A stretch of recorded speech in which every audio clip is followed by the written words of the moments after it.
2020, the drivers, rideshare drivers, are going to go to the streets. I predict it's going to get pretty ugly, right? They've done the peaceful strikes, the peaceful protests in 2019. Uber did not listen, and now they are cranking up the volume. Let me just show you what happened a few hours ago in Amsterdam, right?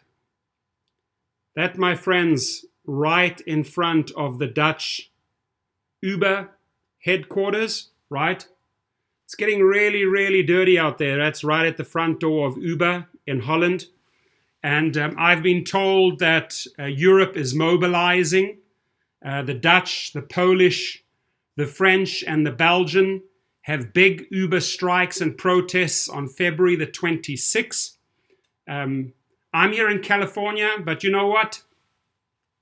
I stand in solidarity with my European brothers. Today, LA went out into the streets. This gentleman, look at his great sign, Uber cheats, right?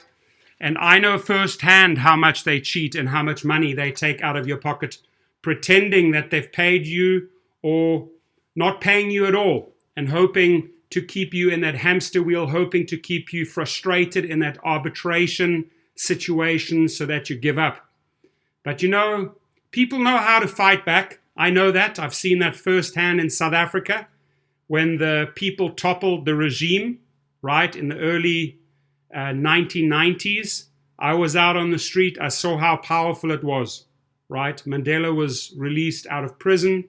The people were protesting, tons of pressure. It got violent in many cases. And then he was out. He was out of jail, and he was the future leader. Protests and strikes work, right? If you tell me that these strikes here today in the Netherlands had no impact, think again. That almost looks like pink. It almost looks like it could be a Lyft strike, right? But we're not just putting the spotlight on Uber, ladies and gentlemen, right? We're not just putting the spotlight on Uber. We're putting the spotlight on Uber and Lyft. Enough is enough, right?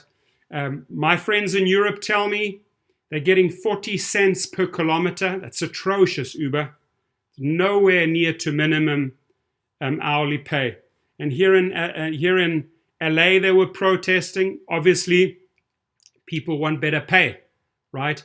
You cannot work, you cannot grind your car down into the ground for less than hourly wages, right? The state of California has spoken. It has stood up to Uber. Uber fired back with a lawsuit. It's going to get ugly, and the more they drag this out, the longer that Uber and Lyft drag this out, the more protests, the more violent it will become at the offices and the streets. Mark my words, these people are sick and tired. They've had enough.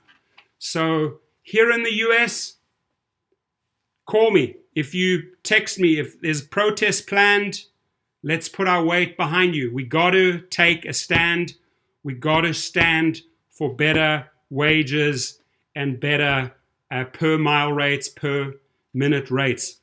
The way Uber is treating us right now, they're not treating us, they are cheating us, as this gentleman correctly says. They have us like in this position, and we will not allow that to happen to us. Now, for my Hollandse vrienden, February 26th, I'm behind you. February the 26th, the Dutch, the Polish, the French, and the Belgian will protest. And those guys protest. They don't mess around, right? They go full ball, straight out, right? And I was told there was a big gathering in Holland today, in the Netherlands, right in front of the Uber headquarters. Good for you guys for standing up for something, right? Good for the people in LA standing up for their brothers and sisters around the country, right? But we will push, and we will push, and we will push, and we will strike, and we will protest throughout 2020, connecting, showing the public how Uber and Lyft treat us, right?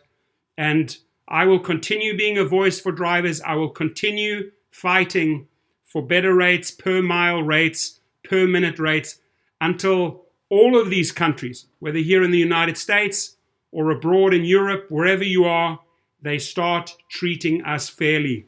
They start treating us and they stop cheating us. That's my message to Uber, right? So good for you guys. We will promote February the 26th.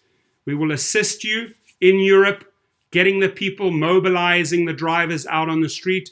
We will continue the protests and the strikes peacefully here in the United States. And the newspapers will keep on reporting, and the TV stations will be kept on call down to the locations until the message hits San Francisco hard. We're coming, and we demand better pay, which means better per mile rates and better per minute rates. Thank you.